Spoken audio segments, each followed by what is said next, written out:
ជម្រាបសួរអ្នកទាំងអស់គ្នាដោយសារតែខ្ញុំបានអាននៅក្នុងទំព័រទី118ហើយឃ្លាមួយនៅក្នុងសភៅរឹងមាំហ្នឹងគេនិយាយថា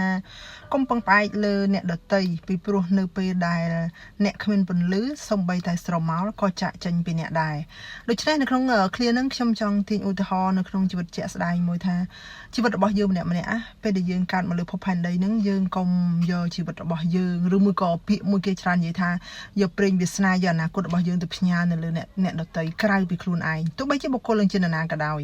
មានន័យថាវាអត់ទៀងទាត់ទេរឿងដែលកើតឡើងថ្ងៃនឹងផ្សេងថ្ងៃស្អែកផ្សេងអញ្ចឹងបើសិនជាយើងគិតថាយើងយកជីវិតរបស់យើងមានទំនុកចិត្តយើងមានជំនឿចិត្តណាស់ដែលយកជីវិតរបស់យើងទៅផ្ញើនៅគេទាំងស្រុងអញ្ចឹងតែយើងមិនដឹងថាថ្ងៃស្អែកមានរឿងអ្វីកើតឡើងនោះទេអញ្ចឹងបើសិនជាបញ្ហាថ្ងៃស្អែកមានអ្វីកើតឡើង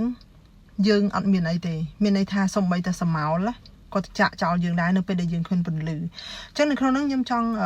ទាញឧទាហរណ៍មួយប្រាប់អ្នកទាំងអស់គ្នាថាជីវិតមនុស្សយើងកើតមកគឺម្នាក់ឯងស្លាប់ទៅវិញក៏ម្នាក់ឯងដែរអ្វីដែលសំខាន់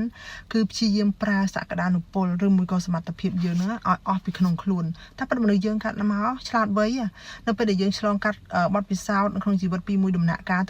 ទៅមួយដំណាក់កាលទាំងការរៀនសូត្រទាំងការងារចូលក្នុងសង្គមផ្សេងទោះបីជាអ្នកហ្នឹងគាត់មិនបានចូលសាលាក៏ដោយប៉ុន្តែបទពិសោធន៍ជីវិតដែលគាត់បានរៀនផ្សេងគ្នាអញ្ចឹងតែប៉ុន្តែមនុស្សយើងមានគេហៅថា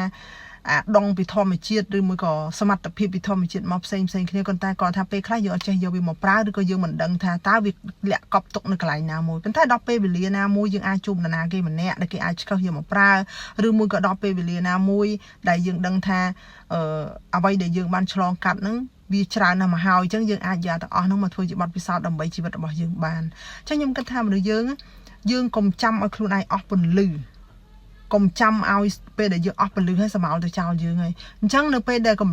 ឡុងពេលដែលយើងកំពុងតែមានសមត្ថភាពកំឡុងពេលដែលយើងមានសក្តានុពលយើងប្រើវាអស់ពីធម៌ពលយើងប្រើវាអស់ពីសមត្ថភាពយើងអញ្ចឹងអ្វីដែលយើងចង់បានគឺយើងប្រយុទ្ធយកបានពេលហ្នឹងអញ្ចឹងជាក់ស្ដែងនៅក្នុងហ្នឹងគឺខ្ញុំគ្រាន់តែចង់បញ្ជាក់ប្រាប់អ្នកទាំងអស់គ្នាថាកុំពឹងផ្អែកលើអ្នកដទៃទាំងស្រុងពេកនៅពេលដែលអ្នកទាំងអស់គ្នាគ្មានពលឺសូម្បីតែសមោលក៏វាទៅចោលយើងដែរអ្វីដែលសំខាន់